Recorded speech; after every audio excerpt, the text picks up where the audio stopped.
बचपन से ही कवि हरिवंश राय बच्चन के घर में पले बड़े अमिताभ बच्चन का जीवन जैसे विशेष कृपा से रचा गया हो, जहां साहित्यिक संस्कारों और वैचारिक परिपक्वता के साथ साथ हर मोड़ पर उन्हें वह सहयोग मिला जो शायद किसी भाग्यशाली को ही मिल सकता है।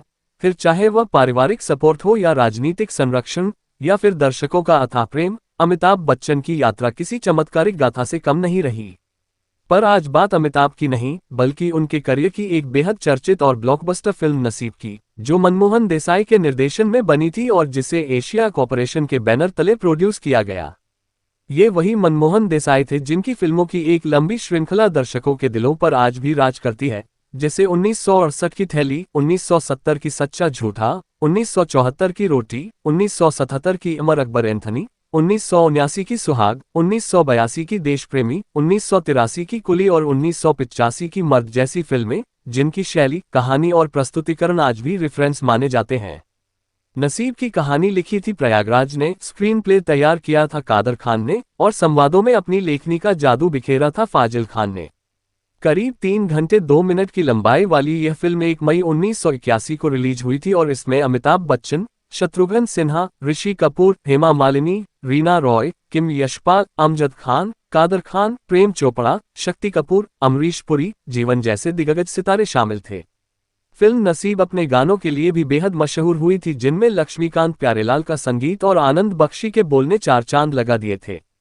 गानों को आवाज दी थी मोहम्मद रफी, किशोर कुमार, लता मंगेशकर, आशा भोसले, सुमन कल्याणपुर, उषा मंगेशकर जैसे दिग्गज गायकों ने। फिल्म के गीत जॉन जानी जनार्दन, चल मेरे भाई, पकड़ो पकड़ो पकड़ो, मेरे नसीब में, जिंदगी इम्तिहान लेती है, रंग जमा लेंगे जैसे नगमे आज भी श्रोताओं की जुबां पर हैं। 1981 में नसीब बॉक्स ऑफिस की दूसरी सबसे ज्यादा कमाई करने वाली फिल्म बनी थी, जहां क्रांति पहले स्थान पर रही और मेरी आवाज सुनो तीसरे पर। नसीब ने उस साल 7.25 करोड़ रुपए की कमाई की थी, जबकि बजट मात्र 4 करोड़ रुपए था, जिससे ये फिल्म सुपरहिट घोषित हुई थी। मनमोहन देसाई शुरू में इस फिल्म के लिए फिर से अपनी सुपरहिट तिकड़ी अमिताभ बच्चन, विनोद खन्ना और ऋषि कपूर को लेना चाहते थे, जो उन्होंने अमर अकबर एंथनी में पहले से आजमाई थी, लेकिन विनोद खन्ना ने अचानक ओशो रजनीश के शिष्य बनकर फिल्मों से संन्यास ले लिया, जिसके बाद ये रोल शत्रुघ्न सिन्हा को दिया गया। कहा जाता है कि यह फिल्म अमिताभ और शत्रुघ्न सिन्हा की आखिरी एक साथ शूट की गई फिल्म थी। हालांकि इनकी आखिरी रिलीज फिल्म थी यार मेरी जिंदगी, जो 1971 में शुरू होकर 2008 में केवल 20 थिएटरों में रिलीज हो सकी थी। नसीब का ओपनिंग सॉन्ग जॉन जानी जनार्दन किसी उत्सव से कम नहीं था, जिसमें मनमोहन देसाई ने लगभग पूरी इंडस्ट्री को इकट्ठा कर लिया था।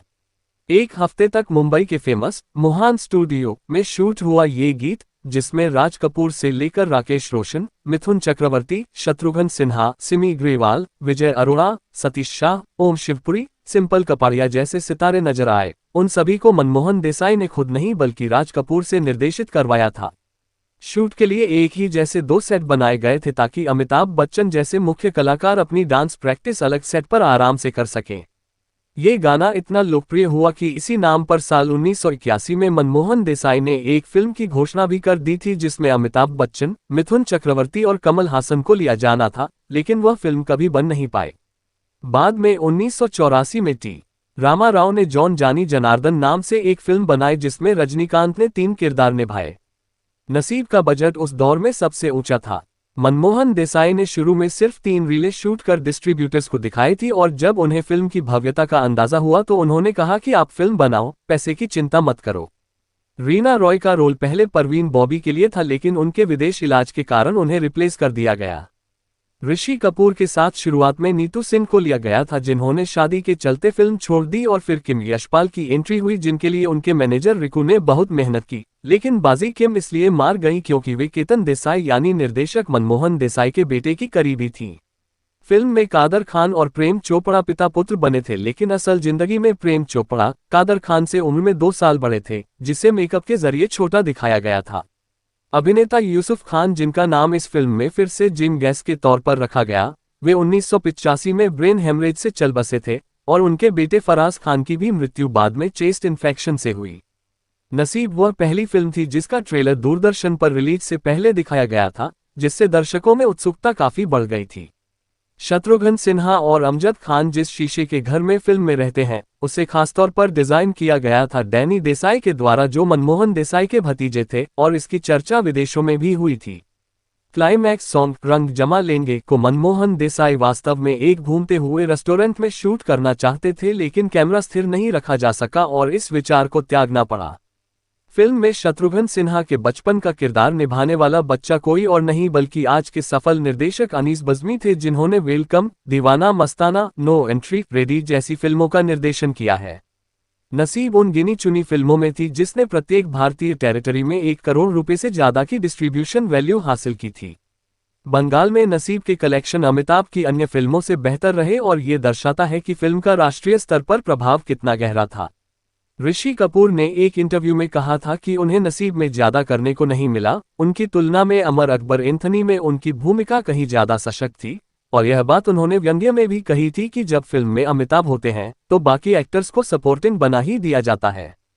हेमा मालिनी के फैंस के लिए यह फिल्म भी खास थी क्योंकि मेरे नसीब में जैसे गीत ने उनके करियर को एक अलग ऊंचाई दी और 1982 के फिल्मफेयर अवार्ड्स में उन्हें बेस्ट एक्ट्रेस के लिए नॉमिनेट भी किया गया, हालांकि यह अवार्ड स्मिता पाटिल को मिला।